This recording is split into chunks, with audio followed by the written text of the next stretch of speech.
यहाँ कूड़ा कचरा भी है और यहाँ बगीचा भी है, यहाँ गंगा जी भी है और यहाँ नाला भी बहता है, यहाँ राम भी है, यहाँ रावण भी है, यहाँ कृष्ण भी है, यहाँ कंस भी है। इस दुनिया में अच्छा भी है, बुरा भी है। अच्छा देखकर भाव बढ़ाना, बुरा देखकर नफरत नहीं करना, वो सब है।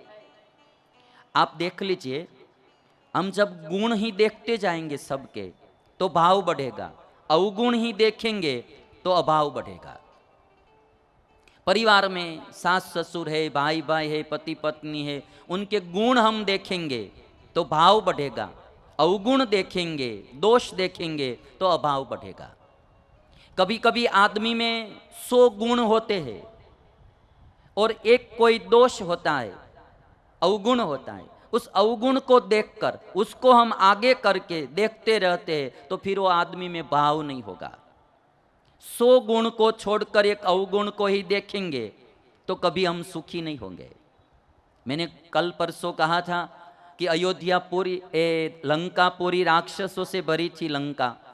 हनुमान जी गए तो राक्षसों के सामने नहीं देखा, वहां भी एक विभीषण रहते थे, विभीषण का घर उन्होंने ढूंढ लिया। हमारे जीवन में भी, परिवार में भी, सब में गुण होते हैं, गुण को देखो, अवगुण नहीं देखना। कोई एक दो अवगुण होते वो मत देखो, गुण देखो। गुण देखेंगे तो भाव बढ़ेगा, भाव बढ़ेगा तो हम सुखी होंगे। और आप अभी हमारे गुजरात में तो भाव माने कीमत को भी भाव बोलते हैं। आपके पास गेहूं है और गेहूं का भाव बढ़ जाएगा माने कीमत बढ़ जाएगी तो माला माल हो जाएंगे, और यदि भाव घट जाएगा, कीमत घट जाएगी तो पाईमाल हो जाएंगे। चीज वस्तु पदार्थ का भी भाव माने कीमत बढ़ेगी तो माला माल हो जाते हैं, और भाव घट जाएगा, कीमत घट जाएगी तो पाईमाल हो जाएंगे। वैसे ही हमारे जीवन में भाव बढ़ेगा तो हम सुखी होंगे।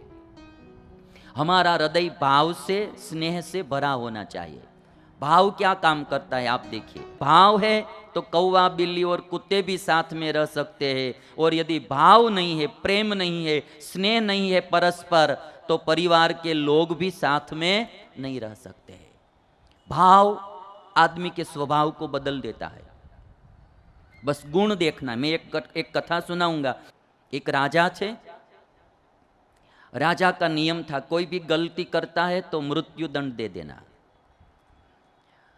एक मकान बनवाया था, बहुत बड़ा आंगन था, और उसमें 10 कुत्ते रखते थे, सिंह जैसे बड़े बड़े कुत्ते। और वो कुत्तों के बीच में वो आदमी को छोड़ देते थे और कुत्ते उनको खा जाते थे, मार डालते थे। तो एक दिन एक मंत्री को लगा, राजा के मंत्री को, कि ये चीज़ अच्छी नहीं है। कोई की छोटी सी गलती है भी फिर भी राजा मृत्यु दंड दे देते, अच्छी बात नहीं। कुत्तों के बीच में डाल देते और कुत्ते खा जाते हैं उनको। तो एक दिन उस मंत्री से ही गलती हो गई।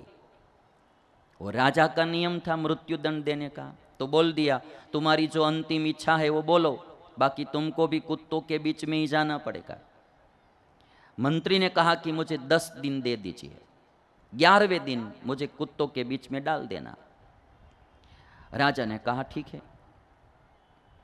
मंत्री जी गए जहां जिस मकान में कुत्ते को रखते थे, मंत्री जी वहां चले गए और हर दिन कुत्ते को अच्छा अच्छा भोजन खिलाते हैं, प्यार करते हैं, प्यार से नहलाते हैं। ऐसे ही भाव प्रेम से कुत्ते को रखने लगे। तो कुत्ते को 10 दिन में इस मंत्री से प्रीति हो गई, और 11वें दिन जब राजा ने इस मंत्री को लेकर कुत्तों के बीच में डाल दिया, कुत्ते को छोड़े, तो कुत्ते ने मारा नहीं, कुत्ते इस मंत्री को चाटने लगे सब। तो राजा ने कहा कि ये क्या है सब। मंत्री ने कहा कि महाराज, मैंने जो 10 दिन मांगे थे आपके पास से, 10 दिन में मैंने इस कुत्तों को खिलाया, प्यार किया, तो आज उनको भी मुझसे प्यार हो गया। अब वो मारेगा नहीं, किंतु मुझे एक बात कहनी है कि ये 10 दिन में कुत्तों को मुझ में प्रीति हो गई। बरसों से मैं आपके साथ रहता हूं, किंतु आपको मुझ में प्रीति नहीं हुई। बरसों से मैं आपके साथ रहता था, आपको मुझ में प्रीति नहीं हुई। और इसीलिए मैं एक बात कहूंगा, भाव जो है, भाव बर्फ की तरह ठंडा करता है और अभाव अग्नि की तरह जलाता है आदमी को। जिसके दिल में भाव होगा वो बर्फ की तरह ठंडा होगा, और जिसके दिल में अभाव नफरत होगी वो अग्नि की तरह जलाती रहती है। नफरत भाव प्रसन्न करता है और अभाव उदास करता है। भाव सुखी करता है, अभाव दुखी करता है। भाव मदद करता है, अभाव हैरान करता है। भाव सबको जोड़ता है और अभाव सबको तोड़ता है। नफरत, अभाव माने नफरत, वो सबको तोड़ती है। भाव वाला हृदय फूल जैसा कोमल होता है और अभाव वाला हृदय पत्थर जैसा कठोर होता है।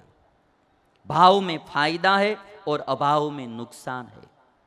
कोई भी वस्तु का भाव बढ़ जाता है तो उसकी कीमत बढ़ जाती है। और इसीलिए मैं इतना कहूँगा कि जो भरा नहीं है भावों से बहती नहीं जिस रसदार नहीं, जो भरा नहीं है भावों से बहती जिसमें रसदार नहीं, वो हृदय नहीं पत्थर है जिसमें प्रभु से प्यार नहीं। और इसीलिए दाल में यदि नमक नहीं तो खाने में क्या मजा, जीवन में यदि प्यार नहीं तो जीने में क्या मजा, तो जीने में क्या मजा। और इसीलिए हमारे सूरदास जी ने गाया है कि सबसे ऊंची प्रेम सगाई। हमारे गजल गायक जगजीत सिंह जी यह रचना को बारंबार गाते थे कि सबसे ऊंची प्रेम सगाई, सबसे बड़ी सगाई प्रेम सगाई है। और इसीलिए बार बार सूरदास जी ये बात गाते थे, शबरी के झूठे बेर प्रभु ने खाए, झूठे फल खाए और अर्जुन का रथ चलाया। आप सब जानते हैं कि जब महाभारत की कथा में आता है कि महाभारत का युद्ध पूर्ण हुआ और अर्जुन को भगवान कृष्ण में भाव था, तो भगवान कृष्ण ने सारथी का काम किया, ड्राइविंग किया अर्जुन के रथ का भगवान कृष्ण ने। और जब महाभारत का युद्ध पूर्ण हुआ और जब शिविर की ओर आए तो भगवान कृष्ण ने अर्जुन से कहा कि आप सबसे पहले नीचे उतर जाओ। अर्जुन नीचे उतर गए। अर्जुन के रथ की जो ध्वजा थी, ध्वज दंड था, वो ध्वजा में हनुमान जी की तस्वीर लगी हुई थी। तो कहा जाता है कि हनुमान जी हर दिन अर्जुन के रथ पर आकर बैठते थे, इसलिए रथ को कुछ होता नहीं था। हनुमान जी दिव्य रूप धारण करके आकाश में उड़ गए। बाद में भगवान कृष्ण रथ से नीचे उतरे। जब भगवान कृष्ण रथ से नीचे उतरे तो रथ जलकर खाक हो गया, राख हो गया। अर्जुन ने कृष्ण भगवान से पूछा कि ये क्यों हुआ? तो कृष्ण भगवान ने कहा कि अर्जुन, ये रथ तुम्हारा गुरु द्रोण के बाणों से और कर्ण के बाणों से कब का जल चुका था।